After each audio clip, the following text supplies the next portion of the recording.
namang mga tindera dyan sa Quiapo.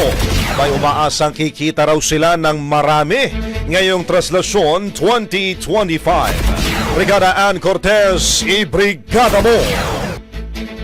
Brigada Brigada Live Report. Umaasa ang ilang tindera ng mga panyo, bimpo, rosaryo at maging ng imahen ng poong mahal na Nazareno na makakabenta sila ng marami ngayong araw ng Traslasyon.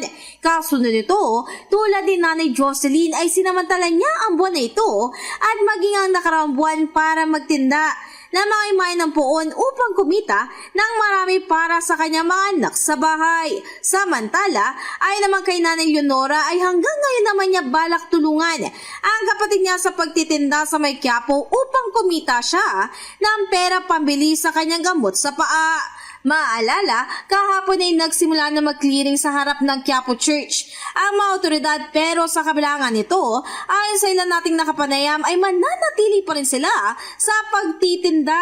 Bagamat hahanap na lang umano sila ng bago mapepestuhan.